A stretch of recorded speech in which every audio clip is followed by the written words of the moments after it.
Everyone, this is শুন and এটা আমার পার্ট 2 ভিডিও।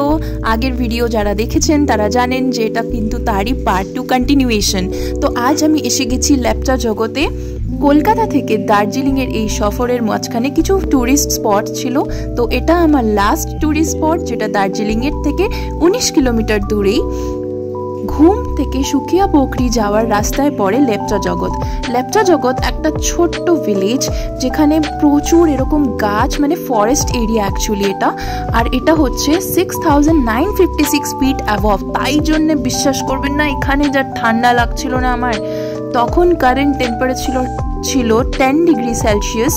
অ্যান্ড আমার বিভৎস শীত লাগার জন্যে আমি এই গাছটার নিচে দাঁড়িয়ে পড়লাম, যেখানে প্রচুর অ্যামাউন্টের সান রেজ আসছিল, একটু যাতে আমি গরম ফিল করি। না হলে যখন হাওয়াটা দিচ্ছিল পুরো মনে হচ্ছিল যে একদম -ডিগ্রি সেলসিয়াসে আছি জানো। ফটো তোলার পরে আমার এই জায়গাটাকে আরও এক্সপ্লোর করতে ইচ্ছা করছে, কিন্তু এটা অ্যাকচুয়ালি পাহাড়ের মাঝখানে এরকম গাছ লাগানো। তাই আপনাকে বলেই দিই যে এখানে যেতে গেলে কিন্তু হিল বা মাউন্টেন শুজ যেগুলো হয় ওইরকম জুতো পরলে সুবিধা, কারণ এখানে ওর রাস্তা বলে কিছু নেই। পাথরের মাঝামাঝি এরকম গাছ, অ্যান্ড সেই যে রাস্তাটা দেখছেন এই রাস্তাটাই সোজা চলে যাচ্ছে দার্জিলিংয়ে। সামনে বসে আপনারা চা আর ম্যাগি খেতে পারবেন ঠান্ডাটাকে বিট করার জন্যে। আমার এই জায়গাটা খুব ভালো লেগেছে।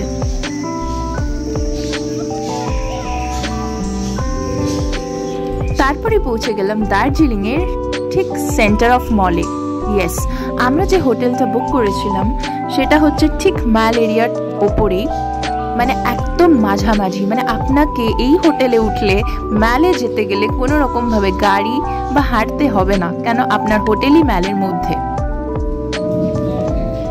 হোটেলের লাউঞ্জের থেকে ঠিক বেরোলেই সামনে দেখতে পাচ্ছেন একটা পাইন রিজ হোটেল বলে লেখা, যেখানে সত্যজিৎ রায় উঠতো।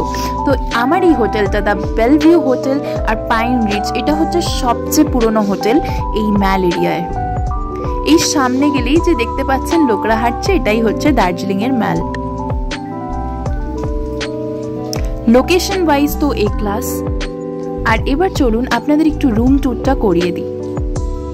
তো এইখানে এটা হচ্ছে 3rd ফ্লোর, যেখানে আমরা নিয়েছিলাম আমাদের রুমটা। পার নাইট হচ্ছে ₹4205 ইনক্লুডিং ট্যাক্সেস। আমরা যেহেতু 3 জন ছিলাম, তাই জন্যে এখানে কিং সাইজ বেড দুজনের জন্য, আর একটা extra bed for a single person, যেটা কিনা অ্যাটাচড করে রাখা। রুমের ডেকোরেশন তো খুবই ভালো লেগেছে। আর যেহেতু এটা অনেক পুরনো হোটেল, তাই ওরা না রিমডেলিং করেনি, যেরকম আগেকার দিনে ভিন্টেজ যে একটা লুক আমরা দেখতে পাই জেনারেলি এখন এই হোটেলগুলোয় তো থাকে না, বাট এই হোটেলটা আমি পেলাম, যেখানে warm juniper and pine panelling দিয়ে পুরো polished wooden floors and walls করে রাখা আছে।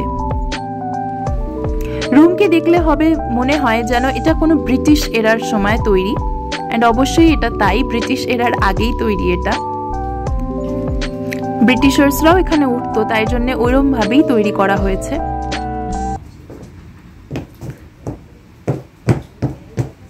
উডেন সারফেসের উপর হাঁটলে সে মনে হচ্ছে যেন আমি একদম কোনো জাপানিজ বা কোনো ওইরকম আর্কিটেকচারের মধ্যে পৌঁছে গেছি। সামনেই হোটেলের গার্ডেনটা দেখতে পাচ্ছেন আপনারা। এটা রুমের ঠিক নিচেই, মানে একদম নিচেই গার্ডেন আছে। এটা নিজস্ব গার্ডেন এই হোটেলের। রুমের মধ্যে সব যাবতীয় জিনিস, যেরকম টাওয়েলস অ্যান্ড ওয়াশের জন্য গিজার, সব কিছুই রাখা। 3 ঘন্টা আমি ঘুমিয়ে নিলাম। ঘুমানোর পরে ম্যালের দেখতে পাচ্ছি যে অনেক লোকজন তখন জমা হয়েছে। 6:30 বেজে গেছে, তাই অন্ধকার হয়ে গেছিল। আর আমার রুমের দরজা থেকেই ম্যাল দেখা যায়। তো সরাসরি আমরা নেমে পড়লাম রিসেপশনে, আর জিজ্ঞেস করলাম যে এখানে ডিনারটা করব কোথায়। তো বললো আমাদের নিজস্ব মানে রেস্টুরেন্ট আছে, আপনি চাইলে এখানেও করতে পারেন, আর সামনেও অনেক রেস্টুরেন্টস তো আছেই। তো আমাদের তখন ইচ্ছা হচ্ছিল যে রুম থেকেই খাওয়ার, কারণ আমরা ভীষণ টায়ার্ড ছিলাম। তো তাই জন্যে আমরা হোটেলে গিয়েই কিছু মেনু ডিসাইড করে নিলাম যে কি খাওয়া যাবে রাতে। তো এই সামনে দেখতে পাচ্ছেন যে কত লোকজন হাঁটছে।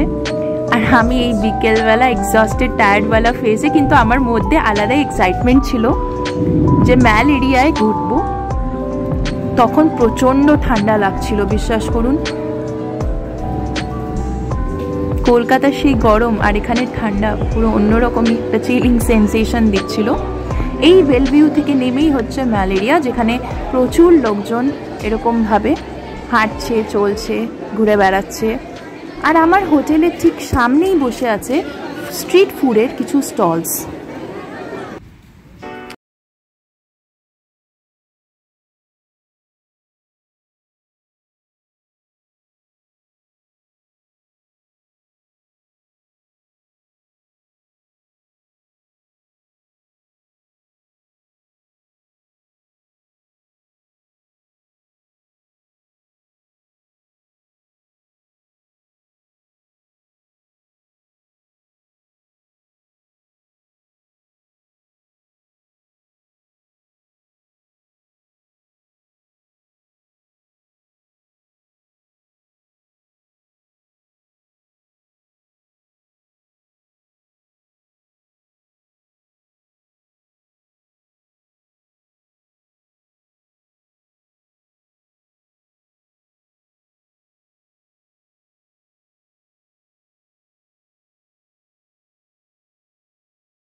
যেন চিকচিক করছে।